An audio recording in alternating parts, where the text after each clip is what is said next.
Hola, vamos a ver en este video la sección 2.7 del libro de Brenner Scott, en la que vamos a estudiar el teorema de Lax-Milgram para tratar de dar respuesta a la pregunta de existencia y unicidad de soluciones de problemas variacionales no simétricos. Entonces recordamos que tenemos nuestro framework de trabajo, es un espacio de Hilbert H con un subespacio cerrado B, donde tenemos una forma bilineal en SB, que no es necesariamente simétrica, pero sí es continua y coerciva. Recuerdo lo que quería decir continua y coerciva. Continua lo dije mal en el otro video, pero en este ver si lo digo bien. Continua es lo mismo que acotado y quiere decir que A de BW es menor o igual que una constante C por la norma de B por la norma de W para todo B y W en el espacio B. Y esta es la norma del espacio de Hilbert original en el que habíamos empezado.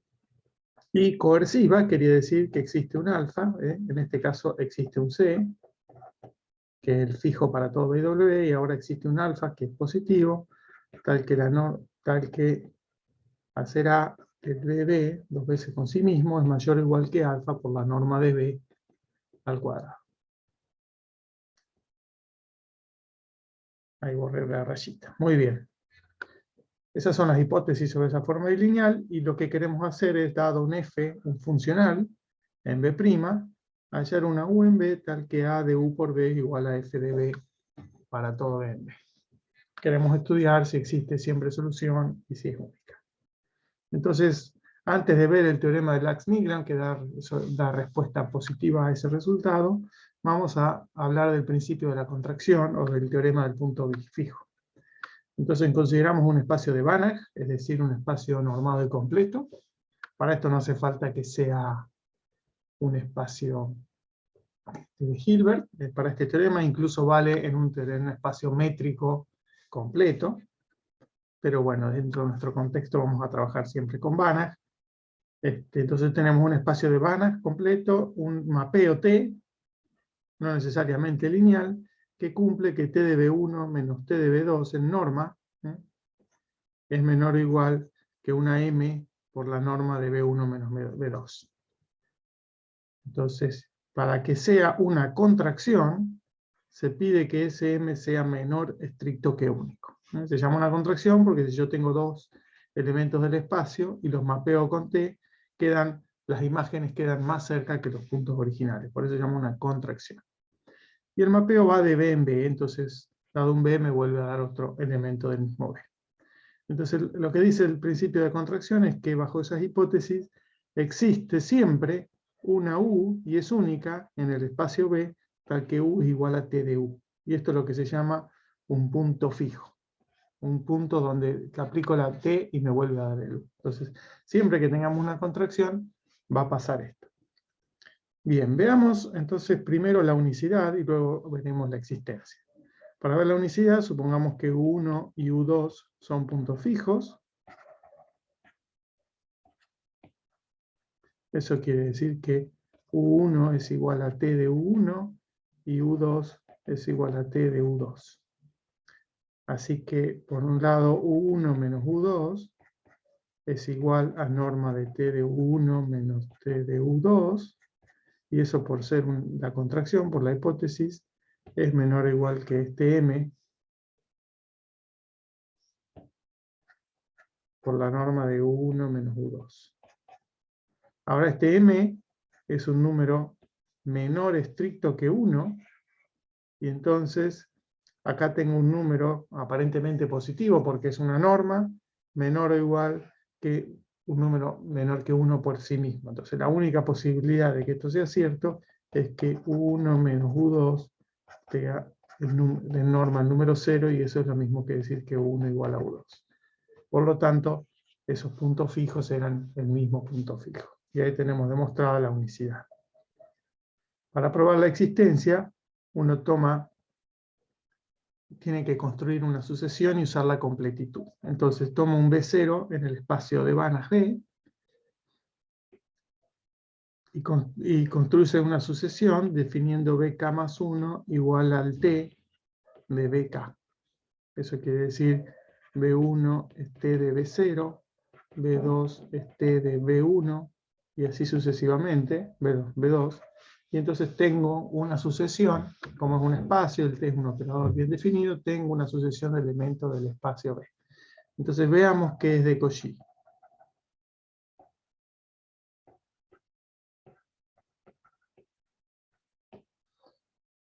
Para ver qué es de Cauchy, uno puede tomar un n mayor que n y escribir lo que ocurre con Bn menos Bn.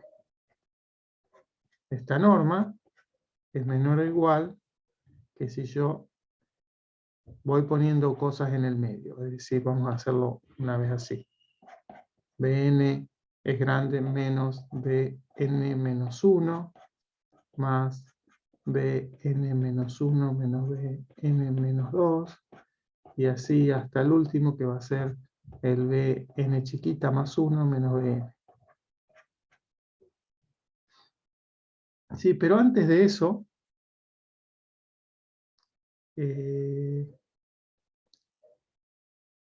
sí, antes de seguir con esto, esperen que me adelanté, tenemos que observar lo siguiente. Quiero ver que estos términos, esto va creciendo, va tendiendo a cero cuando n tiende a infinito. Entonces fíjense esto, si yo escribo bn más 1 menos bn, eso es igual a t de bn menos t de bn menos 1. Y eso es menor o igual que n por bn menos bn menos 1. Así que por inducción, si yo sigo hasta llegar a b1 menos b0, acá me queda un m elevado a la n menos 1. O a la n, a ver, a la n. Tengo que hacer n veces este paso. Me queda un b a la n. Entonces lo que tengo es que bn más 1 menos bn tiende a 0. Pero esto no es suficiente para demostrar que la sucesión Bn tiende a algo. Podrían tender a 0 a la vez infinito, por eso necesitamos probar que es de Cauchy. Pero tenemos algo bueno, no solamente tiende a 0, sino que tiende a 0 de una manera geométrica. Entonces no vamos a usar que eso tiende a 0, pero sí que sí esa cota. Entonces ahora sigo con este razonamiento. Este término primero es menor o igual que m a la n por b1 menos b0. El segundo es menor o igual que m a la n menos 1 por b1 menos b0. Y así todos hasta el último, que es menor o igual que m a la n minúscula por b1 menos b0. Así que esto es igual a b1 menos b0 en norma por la suma, y acá empiezo de k igual a n hasta n mayúscula, de m a la k. Y el k, lo bueno es que el m era menor que 1, eso era ser una contracción. Entonces ahora puedo sumar todo hasta infinito, a ver si me sirve, sí. Y lo importante es que no empiezo desde el 1, sino que empiezo desde n. Así que si yo saco de factor común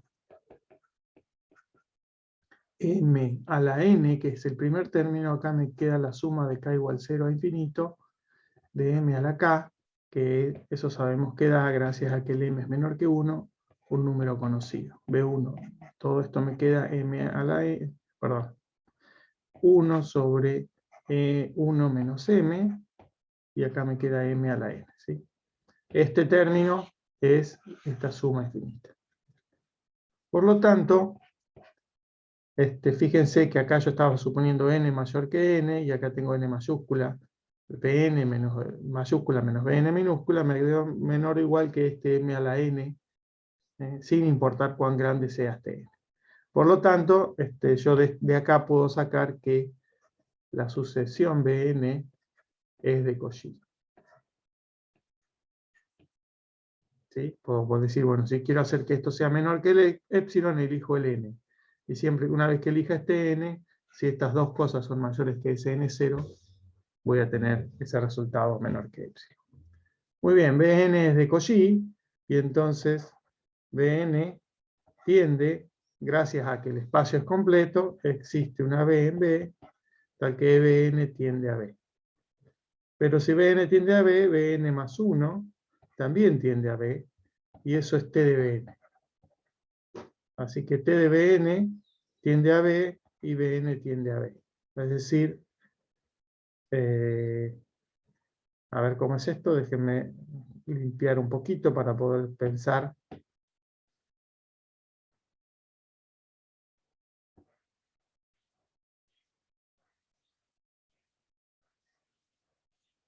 Vamos a escribirlo un poquito mejor.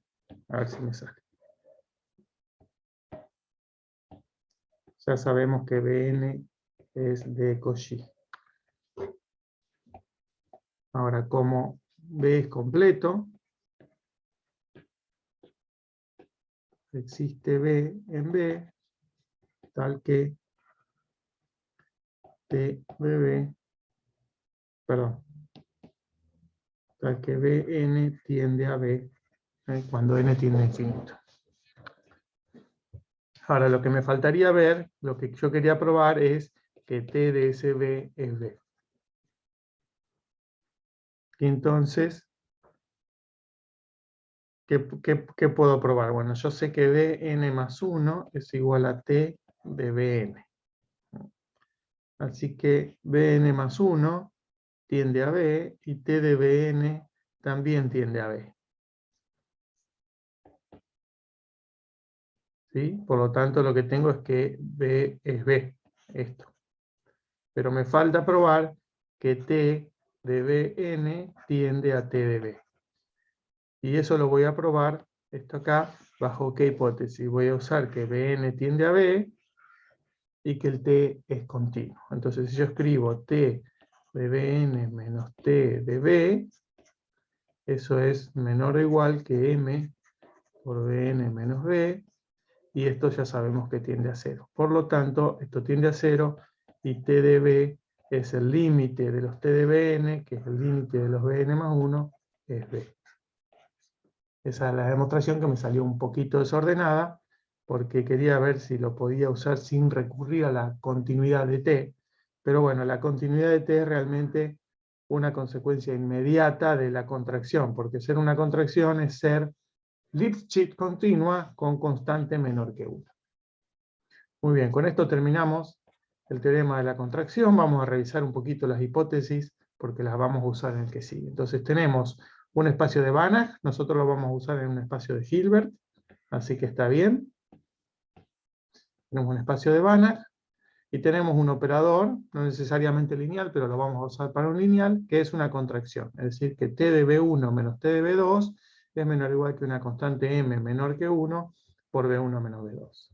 Bajo esa hipótesis existe un único U, que es un punto fijo. Existe un único U, tal que U igual a T de B.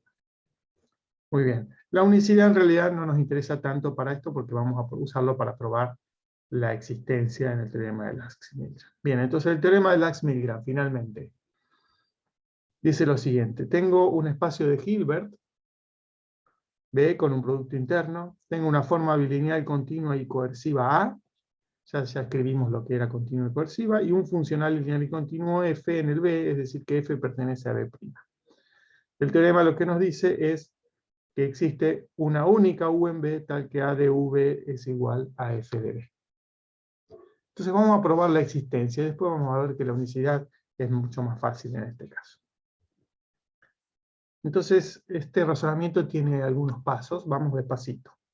El primer paso, tomo una U cualquiera en B, y defino A de U en B' de la siguiente forma. Como A de U está en B', A de U es un funcional de B en R. Veamos. Y ahí dice que la definición de A de U es A de U, si es un funcional de B en R, tengo que decir cuánto da para cada B. Y es la forma bilineal aplicada a de U y B, a U y B. Y eso es así para todo B en B. Entonces, hasta ahora, lo que sabemos, por esta fórmula, lo único que nos dice es que A de U, para cada U, es un funcional que va de B en R. Nos faltaría ver que es lineal y continuo. Entonces, veamos eso, veamos qué es lineal. Si yo escribo A de alfa U más B, quiero ver qué es lineal, me fijo qué pasa cuando se lo aplico a cada W. Y bueno, eso es A de alfa U más B, coma W. Como la A es bilineal, eso es alfa A de U W más A de U de B, perdón, de W. Y ahora usando lo que era A de U, esto es alfa por A de U, que es un funcional aplicado a B, más el funcional A de B aplicado a W. Perdón, acá era W. Acá era W, así que lo corrijo.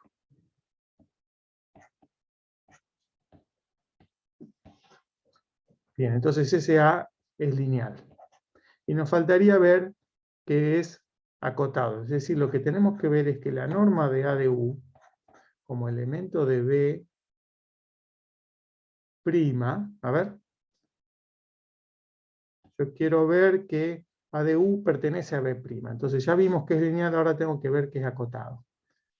Entonces lo que necesito ver es que existe una C, esto es lo que quiero ver, tal que la norma de A de U, perdón, es un funcional, va de B en R, ¿no? Así que lo que necesito es ver que el módulo de A de U aplicado a B es menor o igual que esa constante por la norma de B. ¿Será cierto? Veamos. Si escribo A de U aplicado a B, es igual, valor absoluto, a la forma bilineal A de UB. Pero eso es menor o igual que una constante por la norma de U por la norma de B. Y esta es la constante de la hipótesis de continua y coerciva. Vamos a escribir acá que vamos a llamar C a la constante que cumple que A de V es menor o igual que C por la norma de U por la norma de B. Y vamos a llamar alfa la de la coercitividad, que es la que cumple que alfa por la norma de B cuadrado es menor o igual que A de BB. Entonces, esto prueba que el A de U pertenece a B'. Y lo vamos a necesitar un poquito más adelante, que es cuánto es la norma de A de U en B'. Entonces voy a borrar esto. Corro esto un poquito para arriba. Y pregunto, la norma de A de U como elemento de B' es el supremo del valor absoluto de A de U aplicado a B sobre la norma de B. Es decir, es el ínfimo de estas constantes, de las que cumplen eso. Pero sigamos un poquito. Acá estoy tomando B distinto de 0 en B. Pero ahora uso que eso es A de V sobre norma de B. Pero A de V era menor o igual que la constante C por la norma de U por la norma de B sobre la norma de B. Esto se va y esto me queda menor o igual que la constante de C por U. Es decir, que la norma de AU en B' es menor o igual que la misma constante de C de la forma lineal multiplicado por el U. No puedo decir que es igual, pero es menor o igual y lo vamos a usar en un ratito. Muy bien, ahora viene un paso más de abstracción, vamos a seguir, y vamos a considerar el teorema de representación de Riesz. Ahora voy a tomar un funcional phi en B', es decir, un funcional, y voy a llamar tau phi a su representante en B. Es decir, por el teorema de representación de Riesz, yo sé que para cada phi en B existe un elemento, para cada phi en B' existe un elemento de B al que llamo tau phi. Tal que phi de B, phi aplicado a un B, es tau phi un producto interno B en ese espacio de Hilbert. Vamos de nuevo, ese es el teorema de representación de Riesz. El teorema de representación de Riesz dice, para cada phi en B' existe un U en B, tal que phi de B es hacer el producto escalar de U por B para todo B en B. Muy bien, como para cada phi existe un vector y es único, voy a definirlo, en vez de llamarlo u, o u sub phi, lo voy a llamar tau de phi. Tau phi es el elemento del espacio de Hilbert que representa al funcional phi. Muy bien, ese mapeo tau de B' en B, habíamos visto que es una isometría y es biyectivo, porque tomando cualquier elemento del B y tomando esta cosa nos daba siempre un funcional de B'. Entonces volvemos a pensar en el problema. El problema que queremos resolver es ver si existe una U tal que A de V igual a F de B para todo B en B. Pero A de V, según esto, es esto. Según esta definición, A de V es el operador A mayúscula de U aplicado a B. Entonces lo que estamos queriendo ver es, vamos a pensar un poquito mejor esto. Lo que queremos ver es que A de V, que existe U, esta es nuestra pregunta, existe U tal que A de V es igual a F de B para todo B en B.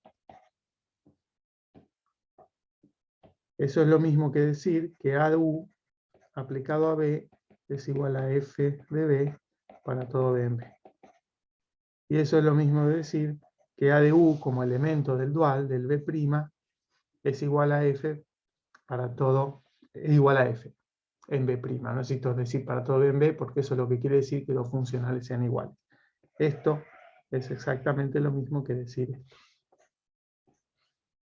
Ahora, como este tau es biyectiva, decir que vale esa igualdad es lo mismo que decir que tau AU es igual a tau F en B. Entonces, esto, si quieren lo escribimos así, es AU y F son elementos de B'.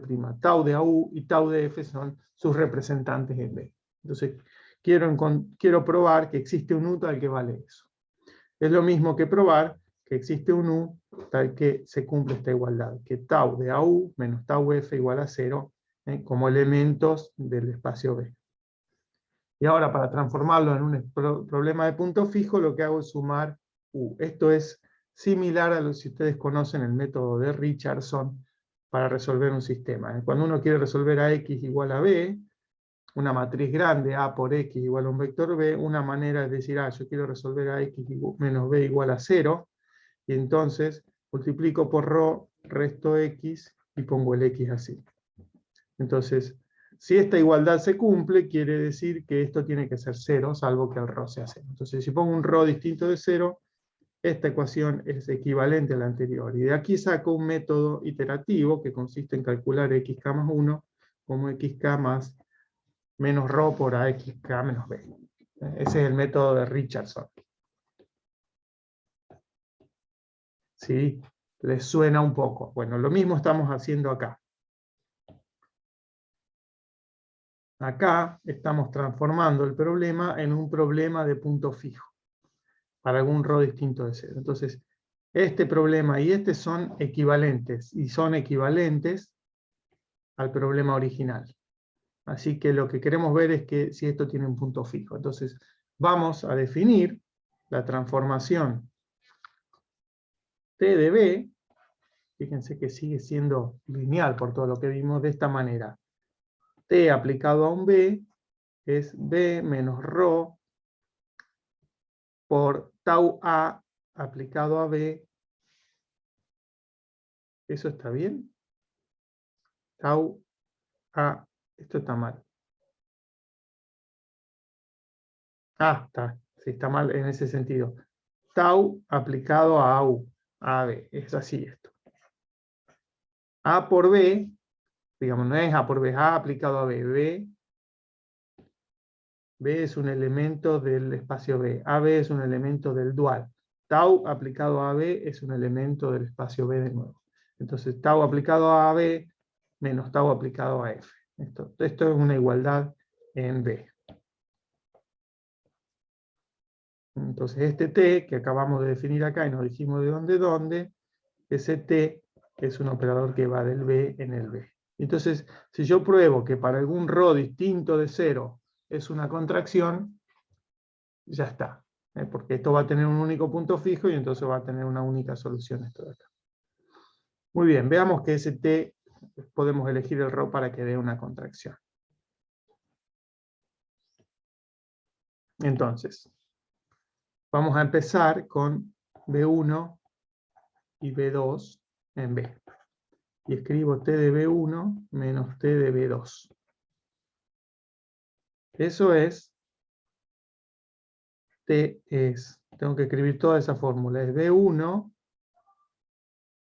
menos ρ multiplicado por tau de AB, 1 menos tau de F. Eso es el T de B1, menos B2, menos, y ahora es ρ multiplicado por tau de AB2 menos tau de F. Y ahora, acá tengo menos con menos, más tau de F, y acá tengo menos con menos, o sea, más tau, menos de tau de F. Esos dos se cancelan. Y puedo agrupar, y acá me queda el B1 con el B2, este y este, y después me queda menos ρ, y acá puedo escribir tau de AB1 menos tau de AB2. El término F desapareció de la vista. Y ahora para escribir un poquito menos, vamos a llamar B a B1 menos B2, y esto es B menos ρ, y vamos a usar que ese A es lineal, y tau también, ρ por tau por A de B. Muy bien. Entonces, T de B1 menos T de B2 es B menos ρ por tau por A de B. Vamos a ver si tengo espacio, voy a tener espacio. Entonces ahora voy a mirar la norma de T de B1 menos T de B2 al cuadrado. Eso es igual a lo que tengo acá a la derecha, entonces es el producto escalar de B menos ρ tau de AB, B menos ρ tau de AB. Ese producto escalar, hago la propiedad, la bilinealidad de ese producto interno, me queda B por B, menos 2 veces B, vamos a escribirlo en el otro orden, vamos a sacar el ρ también afuera, y me queda tau de A, B, B, y después me queda más 4 ρ cuadrado, no, el 4 no va, no sé dónde lo inventé, más ρ cuadrado, tau de AB, tau de AB. Bien, entonces el producto de B con B me da la norma de B al cuadrado. Después me queda 2 ρ, y esto, fíjense lo que era. Tau de AB con B es el funcional AB aplicado a B. ¿Sí? Porque, ¿qué era tau de una phi? Tau phi es el representante de un funcional phi según la teorema de representación de Riesz. Por lo tanto, tau de AB multiplicado por B es el funcional AB aplicado, en este caso, al mismo B.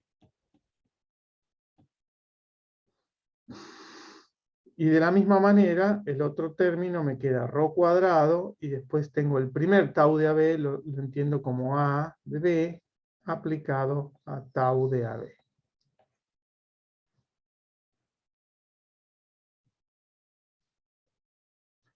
Sigo un paso más, esto es la norma de B cuadrado, menos 2 ρ, y esto por definición es la forma bilineal aplicado a de B, B, más ρ cuadrado, y acá de nuevo por definición es este A lo uso, y uso que es la forma bilineal aplicada a B, este B baja ahí, tau de AB.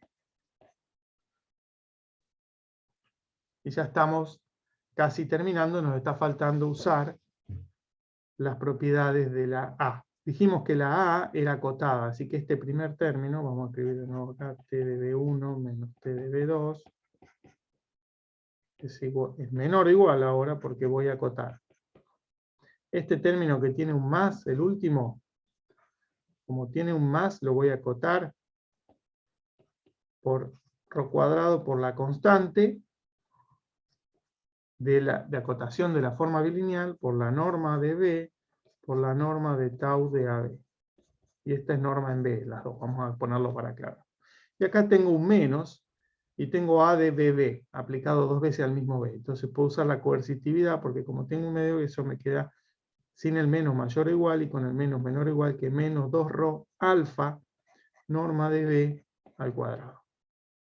Así que tengo una norma de B al cuadrado en los tres, la voy a sacar de factor común y la voy a escribir como B1 menos B2.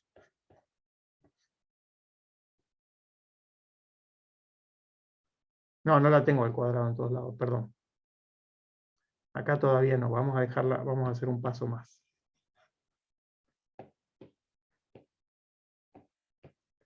Vamos a escribir norma de B cuadrado menos 2ρ alfa, norma de B cuadrado, más ρ cuadrado C, norma de B. Y ahora eso es lo mismo que A de B de'. Ahí estoy usando que tau es una isometría. ¿Sí? Esta aplicación tau era una isometría, por lo tanto la norma B de tau de AB es lo mismo que la norma B' de AB. Un paso más para que queden todos los pasos escritos. Igual a norma de B cuadrado, menor o igual. Voy a acotar este. Ahora voy a hacer, ¿recuerdan? La norma de AB, unos pasos antes, en B', habíamos dicho, la norma de AU acá, esta norma de AU era menor o igual que la misma constante de acotación por la norma de U. Así que ahora podemos acotar eso por la constante C por la norma de B en B. Y esta es la misma C de antes. Acá tengo una norma de B, C, ρ cuadrado, más 2ρ alfa, norma de B cuadrado. Ahora sí, me quedó un B y un B dos veces, y por lo tanto escribo norma de B, que es B1 menos B2, al cuadrado, y factor común 1 menos 2ρ alfa, más ρ cuadrado C cuadrado.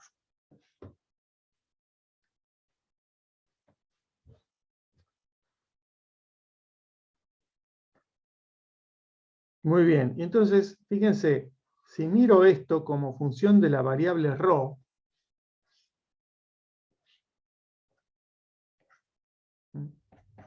miro esta función, vamos a ponerle un nombre mejor, g de ρ, cuando ρ vale 0, como el ρ está acá y acá está ρ, perdón, esta es una función cuadrática de la variable ρ, y cuando ρ vale 0, vale 1, o sea que acá vale 1. Pero cuando ρ vale positivo, esta función sale con derivada negativa. A ver, si yo derivo g' de ρ, es menos 2 alfa más 2ρ. O sea que g' en ρ igual a 0 me da menos 2 alfa. O sea que esa función es cuadrática y sale con pendiente negativa. Por lo tanto, seguro que existe un ρ estrella, tal que g de ρ estrella es nuestra m de la contracción y es menor estricta que 1. Entonces hemos probado, bueno, en realidad es la m cuadrado, porque está todo al cuadrado, que t de b1 menos t de b2 es menor o igual que una constante m menor que 1 por esto. Es decir, ahora que hice esta cuenta, elijo el ρ. Ahora que elegí el ρ estrella, voy acá arriba y digo, voy a tomar ρ estrella acá, el que garantiza eso. Y entonces toda esta cuenta me dice que esa t es una contracción y por lo tanto existe un único u que cumple esto y como todos estos son iguales, equivalentes, el u cumple eso y existe un único u en B tal que se cumple la ecuación que queríamos. Yo les decía, la unicidad sale por todas estas equivalencias, pero la unicidad uno la puede probar acá directamente. Imaginémonos que existen U1 y U2 que cumplen eso. A de U1B igual a F de B, A de U2B igual a F de B para todo B. Entonces, cuando resto, me queda que A de U1 menos U2 para cualquier B me da 0. Y entonces, si pongo U1 menos U2 acá, me queda que A de 1, U2 por 1 menos U2 es 0, y por la coercitividad, en el lugar de B pongo 1 menos U2, y me dice que eso tiene que ser 0, y por lo tanto U1 menos U2 igual a 0. Muy bien, hemos probado el teorema del Lax-Milgram. No era tan difícil. Conclusiones. Si tengo un espacio de Hilbert, un subespacio cerrado, en realidad podríamos, fíjense que si yo hago desaparecer el H, lo que tengo acá es que tengo un espacio de Hilbert donde incorporé esas condiciones de borde de la ecuación diferencial. Entonces tengo un espacio de Hilbert, una forma bilineal continua y coerciva en el espacio de Hilbert. Entonces, dado F en B', el problema de hallar una U en B, tal que A de UB igual a F de B, tiene solución única.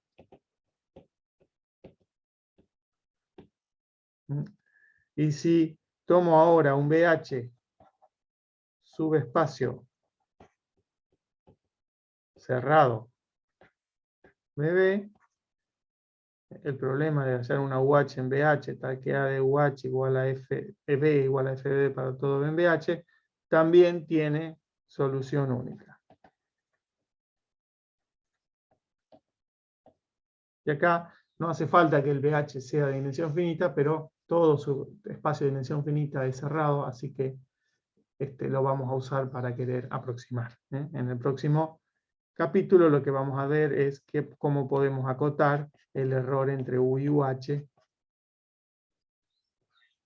Y vamos a empezar en la próxima sección. En el próximo capítulo vamos a empezar a estudiar posibles candidatos para estos espacios BH. Muy bien, con esto terminamos este video y les voy a armar algunos ejercicios divertidos.